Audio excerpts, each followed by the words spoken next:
안녕하세요. 이번에 이제 마지막으로 제5강으로 지분경매에서 후순위 저당권을 매입하면 한금화를 갖는다. 이거는 이제 우리가 이제 지분만 하면 안 되고요. 후순위 저당권을 컨트롤할 수 있는 방법을 해야 두 가지 중에서 양면자적으로 해서 상대방 지분권을 갖다가 컨트롤할 수가 있는 거거든요. 지분경매할 때는 후순위 저당권을 있을 때 그걸 살 수가 있으면 함께 취득하게 되면 지분에서도 이익을 볼 수 있지만 그 후순위 저당권을 사면서 더 큰 이익을 볼 수가 있는 거죠. 지분에서 봐가지고 한 2, 3천, 3, 4천 이익을 본다고 하죠. 그리고 나서 그 저당권을 사게 되면 그거는 그거의 배나 두세 배 더 이익을 남길 수가 있는 거죠. 그래서 항상 우리가 준비된 자에게 이제 행운이 온다는 얘기가 있나요? 그건 제가 만든 얘기예요. 항상 준비된 자에게 어떤 대가가 오는 거죠. 준비를 하지 않은 사람한테는 그런 것이 본인들한테 가도 그게 주어졌는지도 잘 모릅니다. 그래서 지금 보면 지금같이 이제 보면 383페이지 보면요. 383페이지 보면 페이지가 네? 303페이지인가요? 303에 제가 303을 펴봐야겠네. 303? 여기 보면 303페이지가 맞네요. 요 상속된 상가주택 7분의 지분이 경매로 매각되면 이런 상가 같은 건 지분이 크니까 7분의 2만 되더라도 4억 6백이 되죠. 이것도 제가 현장에 가가지고 다 조사를 하고 이렇게 한 건데, 물론 이제 경매가 진행되다가 취소돼가지고, 물건은 상당히 좋더라고요. 그래서 2억 8,800까지 떨어졌죠. 이 사람들은 이제 공유자 우선 매수를 신청하는데 지분권자가 여러 명이니까 돌아가면서 하더라고. 어쨌든 이거를 갖다가 절반이 떨어졌는데 이거를 분석을 해보니까 한 1,000만 원 정도를 인수하면 되겠더라고. 인수금이 대학력 이런 계산하는 걸 제가 이제 풀어놨으니까 특강 시간이니까 자세히 일일이 제가 설명을 드릴 수는 없고, 이럴 때 여기서 우리가 이제 MPL로 이렇게 지분 경매에 대한 이렇게 임차인들이 선순위 임차인이 다 받아가면 요 지분 경매에 놓았던 사람들이 배당을 못 받게 되겠죠. 그럴 때 요 강미경 근저당권이라든가 최경수 근저당권, 최경수 근저당권을 사면 좋겠어요. 그죠?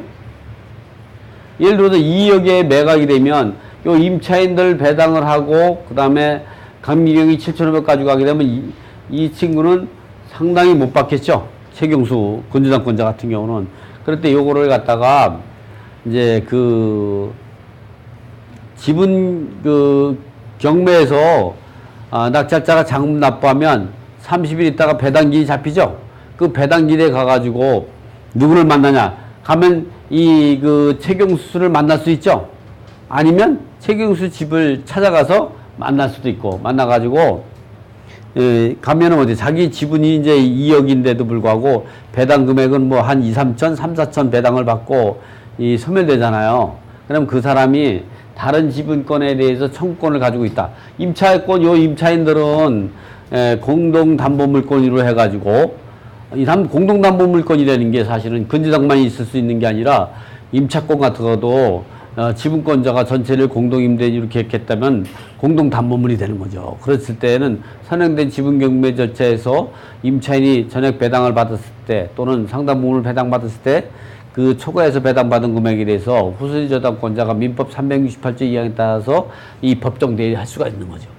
그래서 이런 걸 사게 되면 요거를 2억짜리를 이제 예를 들어 5천만 원 배당받고 1억 5천이 남아있다. 그러면 그 1억 5천 원짜리를 한 1,000만 원 정도 주고 사면은 팔라 그러면 팔죠. 여러분 팔까요? 안 팔까요? 팔죠. 여러분이 민법 368조에 따라서 후순위 저당권자의 법정 대의를 모른다 그러면 팔죠. 알아도 머리가 아파서 팔죠? 알아도. 그럼 그걸 1,000만 원 사가지고, 이 청구에 들어가면은 1억 5천짜리를 갖다가 1억 4천을 버는 거죠. 1,000만 원. 원가는 빼야죠. 내가 들어간 비용이 원가죠? 그건 빼야죠. 여러분들은 이런 거 안 해봤죠? 제 제자분들은 지분에 아주 미친 사람들은 이런 소송을 많이 하고 저는 이런 소장을 써주고 먹고 살아요. 그것도요, 제가 안 해준다고 안 해주면 와서 사정해가지고 해달라고 그래요. 그냥 무딘 척하고 제가 이제 안 해준다고 할 때는 좀 단가를 높이는 거죠. 제가 변호사도 아니고 막 이러니까 뭐 대신 변호사 소송하는 거지만 하고 이렇게 이제 소장 쓰고 이런 걸 도움을 주고 받는 거니까 이거 변호사도 갖다 주면 몰라요. 한 사람은 한 6분인가 변호사를 찾아가지고 내가 공부를 가르쳤더니 그걸 갖고 실제 낙찰을 받았어요. 그래가지고 자기가 좀 해보려고 나한테 해달라면 제가 카리스마가 있고 그러니까 쉽게 부탁을 못하죠. 하게 되면 제가 가볍게 움직이는 사람이 아니니까 그래가지고 변호사를 찾아가지고 가볍게 움직일 수 있는 변호사를 찾아가지고 5명, 6명한테 부탁했는데 다 모른다는 거예요. 그러니까 나중에 찾아와서 뭐라 그러냐면 선생님 저보고 거짓말했다는 얘기는 못하고 선생님 변호사 6명을 만났는데 다들 이런 내용을 모르고 있다고 하는데 이게 어찌 된 겁니까? 저는 선생님 말씀만 믿고 낙찰을 받았는데 이 사람은 뭐냐면 직접 화법 안 쓰고 간접 화법 쓴 거죠. 선생님이 거짓말했다는 거죠. 제가 그런 얘기만 안 했으면 적은 돈 받고도 제가 해줬을 거예요. 제가 금액 얘기는 못할 것 같아요. 나머지 여기 있는 사람이 또 저를 배신을 또 동영상 강의 듣는 사람이 또 배신을 때릴 수가 있죠. 제가 그래서 그 상담료를 컨설팅료를 비싸게 받았어요. 근데 주더라고 바로 해결했어요. 그게 가는 길을 몰라서 못하는 거죠. 그게 1, 2년 내공에 이루어서 되는 게 아니에요. 이런 것들이. 여러분 집중 못하면 저한테 찾아오세요. 그렇지만 저는 이제 무료는 안 해요. 저는 동영상을 듣는 분하도 그거는 원래 대가가 필요한 거예요. 그게 이제 보면 좀 심하다, 과하다고 표현할 수도 있겠지만 그런 사람들은 그렇게 무료로 하는 사람들 찾아가서 질문하시면 돼요. 그럼 잘해주겠죠? 근데 내가 보기에는 여러분이나 그 사람이나 도끼인 객기일 거예요. 근데 그렇다고 또 심각하게만 그럼 제가 무료로 다 해줘야 되는 건 아니잖아요. 그렇다고 심각해지면 안 되는데 얼굴에 웃음을 다 잃으셨네.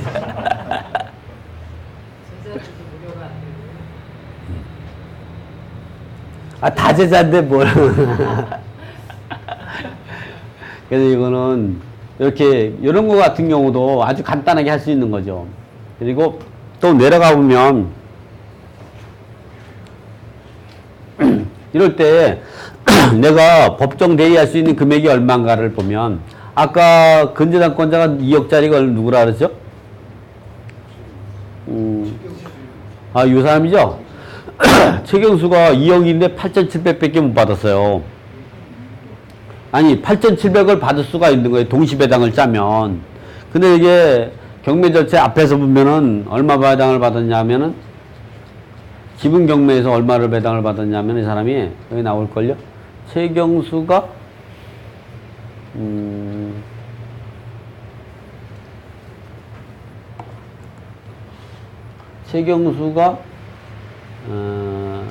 강미경이 받고 3천억을 받고 최경수는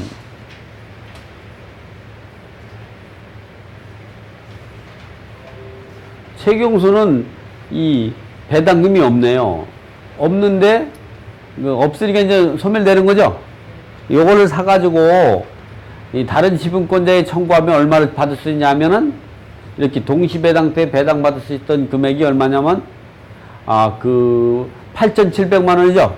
이 8,700만 원짜리를 1,000만 원 사는 거예요. 사가지고 이 청구하면 7,700만 원만큼 나오죠. 그러니까 배당기일로부터 또 기현이자가 또 받을 수 있는 거죠. 이게 바로 요게 NPL로 사면은 2억짜리가 아니라 8,700만 원짜리다. 그러니까 요거를 1,000만 원에 사면 7,700이고 2,000만 원 사면 5,700만 원이 남는 거죠. 그리고 그 선행된 경매 절차에서 배당기일부터 이자가 또 플러스가 되는 게, 이자는 어디까지 받을 수 있느냐? 2억까지 받을 수 있는 거예요. 2억까지. 그러니까 사가지고 청구를 안 하고 그냥 1년이나 2년이나 내버려 두는 거죠. 이자가 계속 붙으니까. 여유가 있으면 그냥 가는 거죠. 그러니까 2년 있다가 할 수도 있고. 어쨌든 바로 하면은 이 8,700만 원만 받을 수 있다. 이렇게 동시배당표를 짜가지고 내가 얼마에 배당받았을까를 보고서 하면 되는 거죠. 또 볼까요? 이렇게 아파트와 농지가 채무자 소유인데 그중 일부가 매각이 되면 이 아파트의 경매대가가 있고 농지의 경매대가가 있겠죠. 근데 이게 이제 보면 이게 이제 그 공동채무자 건데 선행된 경매 절차에서 매각이 되고 후행된 경매가 매각이 안 되면 이거는 경매 대가가 있을 수 있지만 이건 경매 대가가 없죠. 이럴 때는 이 그 경매 대가를 정할 때는 이 감정평가로 해서 비율을 정해서 청구하면 되죠. 제가 말한 그 지금 얘기한 내 예를 들어서 이렇게 공동 저당권 설정이 됐는데 아파트가 먼저 매각돼서 아파트에서 이제 그 여기서 4천만 원을 배당받으면 그로 인해서 이 신한은행은 한 푼도 못 받는 거죠. 그럼 신한은행은 얼마나 억울하겠어요. 왜 억울하냐? 이게 두 개에서 매각이 되면 이 금민은행이 여기서 얼마 받고 이렇게 할 수 있죠. 이럴 때는 동시배당표를 짜보는 거예요. 이게 동시배당표는 어떻게 짜냐? 그 아파트 경매대가가 4천이고 농지의 경매대가가 3,500. 경매대가는 뭐냐면 1순위 공동저당권자 같은 경우는 이 경매 비용을 뺀 금액이 경매대가가 되는 거예요. 그 2순위 채권자의 경매대가는 어떻게 했어요? 에? 어디요? 그렇죠. 기본이 이제 하나하나 이제 개념이 있어져 버려요. 그죠? 그러니까 경매 비용, 2순위 채권자의 경매 대가는 경매 비용을 빼고, 그리고 1순위 채권자의 배당금을 빼고 나면 2순위 채권자의 경매 대가가 되는 거죠. 그 3순위 채권자의 경매 대가는 1순위, 2순위까지 빼면 경매 대가가 되는 거죠. 그리고 요거는 경매 비용을 뺀 금액이 4천, 3천이면은 국민은행은 이 아파트에서 배당을 받을 때는 어떻게 하냐? 아파트에서는 그 배당 금액이 5천만 원이에요. 곱하기 그 아파트의 경매 대가는 4천이죠. 농지에서의 경매 대가는 5천만 원을 곱하기 3,500이 경매 대가예요. 그래 분자는 얼마가 될까요? 7,500이 되죠. 두 개 합을 이렇게 놓고 나면 이 경매 대가가 나오는 거죠. 그래서 경매 대가를 계산해 보면 제가 한번 좀 책에는 다 있지만 그래도 한번 제가 이게 7,500을 나누기 7,500 곱하기 5천만 원 하면은 이게 2,666만 6,666.66이니까 이거 올리니까 7이고 되고, 요거는 계산 안 해도 뭐 2,333만 3,333원. 에? 뭐 계산해도 뻔하죠? 이렇게 나오죠. 그러면 여기서 국민은행이 얼마 받아가느냐? 2,666만 6,627원을 받아가는 거죠? 그럼 얼마 남아요? 1,333만 3,333원을 얘가 받아야 되는데, 이게 매각이 될 때, 하나도 못 받았으니까, 여기 변경 등기된 농지, 이게 두 개가 공동주에서 어느 한쪽이 먼저 경매가 되면요, 여기서는 소멸되고 여기로 변경돼 그대로 있어요. 그럼 요 5천만 원이 5천만 원짜리를 여기다 청구할 수 있는 게 아니라 5천만 원짜리는 농지에서 얼마냐? 2,333만 여기 2,333만 333원이 되는 거예요. 그러면 거기서 이 국민은행이 1,000만 원 못 받았죠? 1,000만 원 먼저 배당을 받고 이 사람이 1,333만 333원을 동시에 경매될 때 할 수 있는 권리를 이걸 대의하는 거죠. 이거는 민법 368조 2항에 따라 법정. 그러니까 이걸 갖다가 나중에 소멸되고 나면 이걸 살 수가 있죠. NPL로. 그러면 이 NPL이 1333만 333원짜리가 되고 이걸 사가지고 이거를 법정 대의하면 되는 거죠. 이런 법정 대의할 수 있는 거는 이 아파트 채무자도 할 수가 있는 거죠. 여기다가. 그러나 이 채무자가 할 수 있는 거는 무상보증인이 변제자에 대해서 할 수 있는 거고 이거는 후순위 저당권자로서 할 수 있는데 이들 간의 우선은 항상 이게 우선한다 그랬죠. 이 사람의 채권자가 이 사람이니까 이렇게 되는 거죠. 이렇게 후순위 저당권자의 법정 대의할 수 있는 금액을 계산하려면 동시배당표를 짜봐야 돼요. 동시배당표는 각자의 경매 대가를 기준으로 해서 배당받을 금액을 가지고 지분 비율대로 곱하면 지금처럼 이런 식으로 이제 배당받을 금액이 나오죠. 이래서 요 금액을 농지에서 청구하는데 여기 1,000만 원은 이제 아파트에서 4,000밖에 못 받았기 때문에 4,000을 받고 1,000만 원을 여기 먼저 하고 그리고 여기 후순위 저당권자가 1,333만 334원을 대의할 수 있는 것이 바로 이제 NPL이다. 이렇게 쉬운 걸 알아야 나중에 문제가 되면 적응할 수 있죠. 응? 모든 걸 우리가 어떤 걸 갖다가 권리 분석을 할 때 여러분이 이제 쉽게 분석하려면 어떻게 보면 핵심을 못 잡으면요 분석이 안 되는 거예요. 권리 분석을. 제가 보면 권리 분석을 많이 해주다 보니까 물건을 보면서 핵심을 때는 자기의 집중력이라는 게 한 30분? 30분밖에 안 되는 것 같아. 어떤 요건을 냈을 때 30분 내에 확실하게 그 물건에 대해서 완전히 분석할 수가 있어야 돼요. 근데 30분 동안 분석을 못 하잖아? 근데 어떤 분들은 상담회로 와서 분석을 그 얘기 안 하고 딴 얘기만 해. 그럼 30분 듣다 보면 내가 집중이 흐려지죠. 그래서 말 못하게 하죠. 30분 딱 잡아가지고 핵심을 딱 잡은 다음에 하나하나 풀어가야만이 이제 흔들림이 없이 되는 거죠. 이런 것도 이렇게 쉬운 것부터 풀어놓고 하면 이런 것들이 기본 바탕이 돼가지고 어려운 문제를 풀 수가 있는 거죠. 이렇게 이제 보면 나중에 이제 이렇게 먼저 매각되면 다른 농지가 경매가 안 들어가죠. 그렇다면은 이 농지에다가 이렇게 부기 등기할 수 있어요. 지금처럼 이 부기 등기해서 그래 돈 안 주면 경매를 신청할 수 있죠. 그래서 이제 이게 결국은 이제 이렇게 선행된 경매가 배당이 안 됐다. 그러면 이렇게 아파트가 팔리고 또 이 농지가 있는데 여기에 있는 국민은행 근저당권자가 여기서 다 배당을 받고 여기서 소멸되고 1, 2 변경 등기돼 있다. 이쪽 5천만 원 변경 등기됐다. 이랬을 때에는 요 후순위 저당권자가 부기 등기를 여기다가 하고 그리고 그래 돈 안 주면 이 부기 등기인 근저당권을 부기 등기하면 그 근저당권을 취득한 거죠. 부기 등기하면 주등기와 부등기하고 누가 우선해요? 응? 주등기요? 부기 등기요? 부기 등기 우선하죠. 이 부기 등기 했죠. 그럼 이 채권자가 우선하는 거죠. 그 경매를 신청할 수 있는 거예요. 돈 안 주면 대부분이 돈 주죠. 근데 부기 등기 하려면 어떻게 해요? 부등기, 은행에서 부기 등기도 요즘 잘 해주지만 안 해줄 때는 부기 등기 청구 소송을 해야 돼요. 그러면 부기 등기 청구 소송, 부기 등기 하려면 시간이 걸리죠? 그래서 또 어떻게 했냐? 요거 샀을 때에는 일단은 요게 국민은행이죠? 어? 국민은행한테 전화를 하는 게 빠르죠? 채권담자한테. 이거 말소하면 안 된다고. 말소하면 당신이 손해배상 청구가 있단 말이에요. 내가 이제 민법 320조 2호에 따라 이제 후순위 저당권자로 법정 대의할 수 있는 권리가 있다.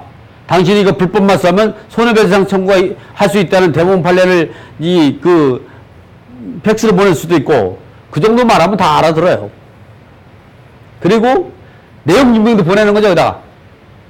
그리고 여기다가 가압류도 하고 여기다가 또 근저당권 말소금지 가처분도 할 수 있죠. 이렇게 여러 가지 해놓으면 부기능기까지 안 하더라도 은행에서 누구를 옥죄냐 농지 소유자를 이제 압박을 가야겠죠. 빨리 해결하라고. 농지 소유자가 전화가 딱 와요. 해결하자고.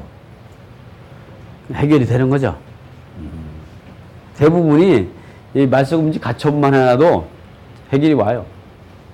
제가 이런 거는 이제 많은 것을 이렇게 해서 했으니까 예, 부기등기 청구서 해가지고 또 경매를 신청해서 이렇게까지 안 가더라고. 가처분만 해놓으면은 그런 상황이 돼요. 그러니까 요 부기등기는 이렇게 하는 거예요. 이게 등기 업무 처리 지침에 이렇게 나와 있어요. 부기등기 이렇게 하라고. 368조에 따라 하는 거라든가 물상보증이 변제자에 대해서 민법 480, 482조에 의해서 하는 거는 지금처럼 해라 이렇게 나와 있어요. 그리고 여기 나오죠. 민법 368조 2한 공동저당권이 차순저당권자의 경매 신청. 이 차순위 저당권자가 경매를 신청하려면 공동저당권자가 그 채권을 완전받은 경우라야만 함으로 그 사실을 소명해야 된다. 담보권 이전이 부기등기 없이도 법률의 규정에 의해서 당연히 담보물권이 이전되므로 경매를 신청할 수 있다. 따라서 대의 변제한 사실을 증명하는 공정서 또는 차순위 저당권자로서의 기입된 등기부등본, 등기사항 증명서죠. 배당배당물을 첨부하여 경매를 신청할 수 있지만 실무상으로는 담보권 이전이 부기등기를 거쳐서 경매를 신청하는 것이 관례로 되어 있다. 이렇게 나오죠.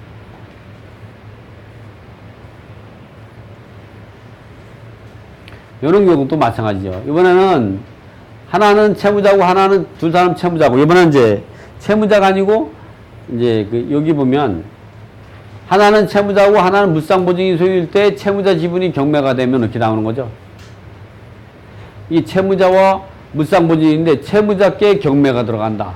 그러면 이 채무자께 경매가 들어가면 이 후순위 저당권자가 이거를 법정 대의할 수 있다 그랬어요? 없다 그랬어요? 응? 없죠? 이게 아파트나 농지가 동시에 매각이 되면요. 어떻게 되냐? 동시에 매각이 되면 이 채무자에서 먼저 배당받고 4.8원이니까 다 받았죠? 여기는 배당 청구할 거 없죠? 그러니까 물상보증은 가액 매각으로 인해 경매 취소 요청할 수가 있는 거예요. 근데 여기서 3,500 받았죠? 그럼 500만 원만 더 받으면 되는 거죠. 동시 배당할 때 그렇게 해요.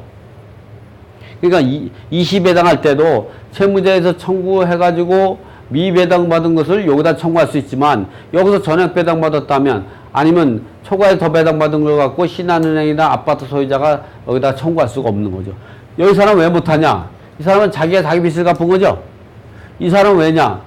이 신한은행 근저당권자는 이 공동저당권자가 설정이 되면 채무자에서 먼저 배당을 받고 나머지 물상보증이 담보 책임을 진다는 것을 알고 설정했기 때문에 이렇게 배당할 때 이런 식으로 배당하더라도 이 신한은행이 채무자의 후순위 저당권자가 예측하지 못한 손실을 보지 않게 되기 때문에 그렇다. 그래서 이 물상보증인이 변제자 대의와 이 채무자의 후순위 저당권자가 충돌할 때는 시기를 논하지 않고 항상 물상보증인이 변제자 대의가 이긴다.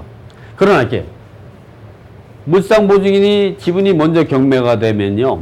여기서 4천만 원 배당, 4천을 배당받고 이 사람이 1,000만 원 배당받겠죠? 그럼 이 사람은 한 1,500원 배당을 못 받죠? 이거를 이 채무자 예로 변경 등기된 근저당권을 법정 대의할 수가 있죠. 이 사람이 대의할 수 있는 거는 물상보증인이 변제 대의로서 민법 480, 482조에 의하고 이 사람이 하는 거는 368조 2항에 따라서 차순여당 건데 이거와 이거 할 때 물상보증인이 변제 대의와 물상보증 이제 후순위 저당권자의 대의하고 붙을 때는 시기를 논하지 않고 이게 우선한다는 거죠. 그러니까 이렇게 엇갈려 있을 때는 이게 우선하는 거고 이게 이거랑 이렇게 밑에 같은 라인일 때는 이 사람이 채권자죠. 이 사람이 우선하는 거고 이렇게 되는 거죠. 이런 얘기가 나왔으니까 제가 한 번만 더 요번에는 채무자와 물상보증인인데 물상보증인께 먼저 매각이 되면 이렇게 되는 거죠. 물상보증인 때는 여기서 5천을 배당을 4천을 다 받으니까 이 사람은 여기서는 소멸되고 여기는 4천만 원 그대로 내밀었는데 이거 소멸시키면 안 돼요. 소멸시키면 은행이 손해배상 책임이 있어요. 왜냐하면 이 4천은 원래는 따지면 여기서 받아야 될 돈을 여기서 받은 거죠. 그러면 여기서 받아야 할 돈을 이 공중에 뜨게 된 거죠. 그 미실현된 채권을 이 물상보증인이 이 법정 대의할 수 있고 이 사람의 후순위 저당권자가 이 법정 대의할 수 있는 권리가 있는데 이걸 불법 말소하면 이 사람들이 청구권이 소멸되는 거죠. 그로 인해서 이 사람이 손해배상 청구 들어가면 이 국민은행은 70% 정도 과실책임으로 해서 손해배상 책임이 있어요. 그런 게 대법원 판례에 나와 있는 거거든요. 그렇기 때문에 이럴 때는 이거를 말소하지 못하도록 전화를 먼저 해놓고 내용 증명을 빨리 보내면 소송을 제기해서 소장이 권리가는 것보다 훨씬 빠르겠죠. 전화만 해도요 절대 말씀 안 해요. 그러면 그 국민은행이 누구한테? 이 채무자인 아파트 소유자에게 전화를 걸죠. 빨리 해결하는 게 좋겠습니다. 왜 빨리 하는 게 좋겠다고 생각했어요? 은행에선 머리가 아프죠? 은행도 그 준공무원이라고 말이야. 보면 머리 아프고 되게 싫어해요. 머리가 아프면 할수록 우리가 이제 더 발전하는 건데, 그래서 우리 입장에서는 좋죠. 이렇게 해결되는 게. 그래서 이게 이제 지금 요 사례 갖고만 자꾸 하면 좀 머리 아프니까 실질적으로 아까 좀 전에 제가 상담했던 내용을 한번 좀 갖고 한번 제가 한번 설명을 해보죠. 제가 이거는 오늘 상담해 준 건데요. 여러분들도 이런 게 됐을 때는 좀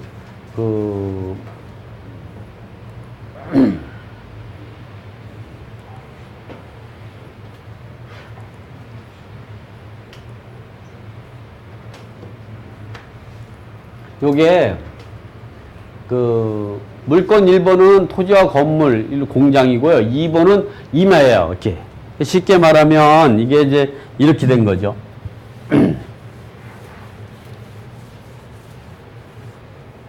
여기 보시면 이 물건번호 1번에는 토지와 건물에 보면 이 토지에는 토지에는 공담이 언제 있느냐면은 이렇게 이게 이 대부회사에서 MPL로 산 거거든요. MPL로 한 거예요. 그 전에 이제 보면 은행이 이제 신용협동조합에서 확정적 채권 양도했죠. 채권은 확정을 시키지 않으면 양도를 받을 수가 없는 거예요. 그래서 확정시키고 해야지 미확정된 채권을 할 수가 없어요. 법리상. 그 전세권 같은 경우도 채권이 확정이 되지 않죠. 전세권 존속기간에는. 그렇다고 하더라도 전세권이 존속기간이 만료되는 기한부로 해서 이제 양도 할 수가 있는데 그 양수의 효력은 전세권 존속기간이 만료돼야만이 확정된 채권으로 변하는 거죠. 그래서 이제 이렇게 채권을 확정적 양도 채권으로 해서 하는데 그 당시 할 때는 신용협동조합에서 한 건데 금액은 얼마냐면 18억 2천만 원이 토지에도 있고 건물에도 있는 거죠. 건물에도 18억 2천만 원이 있고 지금 물건번호에 있는 임야에도 18억 2천만 원이 설정이 됐는데 요 토지에는 이제 근전 설정 연도가 언제냐면 2014년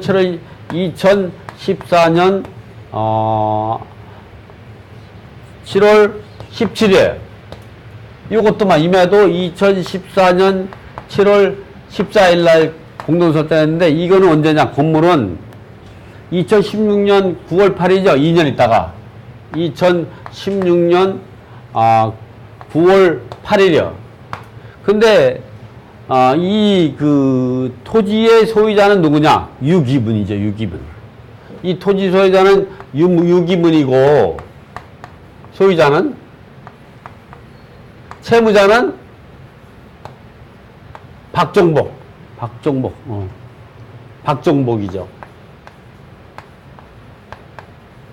요거는 채무자는 박종복.